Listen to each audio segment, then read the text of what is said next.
അപ്പോൾ ഇന്ന് നിൽക്കുന്നത് ആറ്റുകാൽ അമ്പലത്തിൻ്റെ തിരുനടയിലാണ്. ആറ്റുകാൽ അമ്പലത്തിലെ ഉത്സവം ആരംഭിച്ചിരിക്കുന്നു. ഇനി ആകെ ഒരു നാൾ മാത്രമേ പൊങ്കാലയ്ക്ക് ബാക്കിയുള്ളൂ. പൊങ്കാലയാണല്ലോ ലോക പ്രശസ്തമായ ആഘോഷം എന്ന് പറയുന്നത്. അപ്പോൾ നമ്മുടെ ഒപ്പമുള്ളത് അമലാണ്. അമൽ തേനമ്പറമ്പിൽ നിങ്ങൾക്ക് അറിയില്ലേ? പ്രേക്ഷകരൊക്കെ ഇടയ്ക്ക് ചോദിക്കാറുണ്ട്.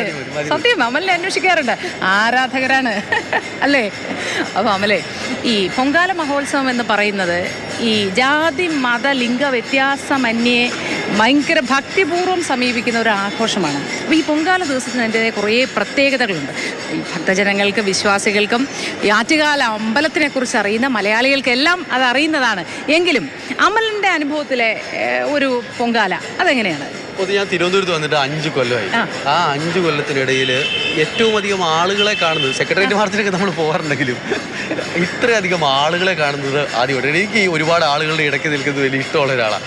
അപ്പോൾ ഇവിടെ വരുമ്പോൾ ഈ നമ്മുടെ നാട്ടിൽ നിന്നുള്ള ആളുകൾ ഒരുപാട് പേര് നമ്മുടെ നാട്ടിൽ നിന്ന് തന്നെ വരും. മാത്രമല്ല എൻ്റെ വീട് ഇടുക്കി അടിമാലിയാന്ന് എന്നെ അറിയാവുന്നവർക്ക് അറിയാമല്ലോ.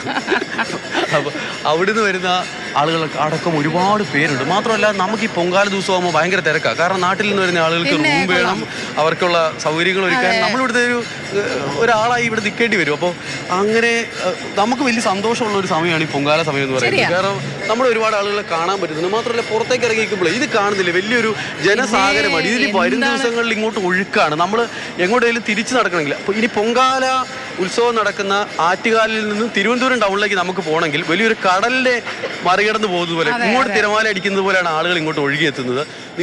എത്രത്തോളം ആളുകൾ തിരക്കിനെ കുറിച്ച് വലിയ തമാശകൾ തന്നെ പറയാറുണ്ട്. നമ്മളിങ്ങനെ നഗരപരിധിയിൽ നിന്നാൽ മതി, ആൾക്കാർ നമ്മളെ ചുമന്ന് കൊണ്ടുപോയി ആറ്റുകാൽ എത്തിച്ചോളൂ എന്ന് പറയാറുണ്ട്.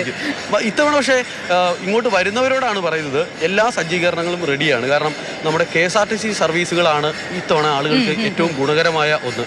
ഈ മന്ത്രിമാർ തമ്മിലുള്ള തർക്കമൊക്കെ വേറൊരു വഴിക്ക് നടക്കുന്നുണ്ടെങ്കിലും ഇലക്ട്രിക് ബസ്സുകൾ കൃത്യമായി ഇവിടെ ഓടുന്നുണ്ട്. നഗരത്തിൽ നിന്നും ഇങ്ങോട്ട് ആളുകളെ എത്തിക്കാനുള്ള എല്ലാ ക്രമീകരണങ്ങളും നല്ലപോലെ നടക്കുന്നുണ്ട്. എല്ലാ വണ്ടിയിലും ഭയങ്കര തിരക്കാണ്, പക്ഷേ കൃത്യമായി തന്നെ വണ്ടികളെല്ലാം പറയുമ്പോഴാമല്ലേ ഞാൻ ഒരു കാര്യം ചോദിക്കുന്നത് വെച്ചാൽ, അതായത് നഗരത്തിൽ പല സ്ഥലത്തും ഈ റോഡ് കുഴിച്ചിട്ടുണ്ട്, റോഡുകൾ അടച്ചിട്ടുണ്ട്. അതൊരു പ്രശ്നമാവാൻ സാധ്യത ഉണ്ടോ എന്ന് ഞാൻ അമലിനോട് ചോദിക്കണമെന്ന് വിചാരിച്ചിരിക്കുകയായിരുന്നു. കുഴപ്പമുണ്ടോ? പ്രശ്നമാണ്. കാരണം പൊങ്കാലയ്ക്ക് മുമ്പ് റോഡുകളെല്ലാം പണിയെല്ലാം പൂർത്തിയാക്കും എന്നാണ് പറഞ്ഞത്. സ്മാർട്ട് റോഡ് വികസനമൊക്കെയാണ്, നല്ലതാണ്. ഇതെല്ലാം പൂർത്തിയാവണം. കാരണം നല്ല റോഡുകൾ വരണമല്ലോ. നമുക്ക് ഈ ഡൽഹിയിൽ വിദേശത്തൊക്കെ കാണുന്ന റോഡുകൾ നമ്മുടെ നാട്ടിലും വേണം. പക്ഷേ ഇതെന്താ പ്രശ്നം എന്ന് വെച്ചാൽ, നമ്മുടെ നാട്ടിലെ റോഡ് പണി തീരുന്നില്ല എന്നുള്ളതാണ്. നമ്മുടെ ഈ ജനറൽ ആശുപത്രിയിൽ നിന്ന് താഴത്തേക്ക് കിടക്കുന്ന റോഡ്, അത് അവിടെയൊക്കെ പ്രധാനപ്പെട്ട റോഡുകളാണ്. കുഴി എന്ന് വെച്ചിട്ടുണ്ടെങ്കിൽ 2 ആൾ പൊക്കത്തിലുള്ള കുഴിയാണ്. അതൊന്നും പൊങ്കാലയ്ക്ക് മുമ്പ് പൂർത്തിയാക്കുമെന്നാണ് പറഞ്ഞത്. പക്ഷേ ഇനിയിപ്പോൾ അധികം സമയമില്ല, അത് പൂർത്തിയാക്കാനുള്ള ഒരു സാധ്യതയും കാണുന്നില്ല.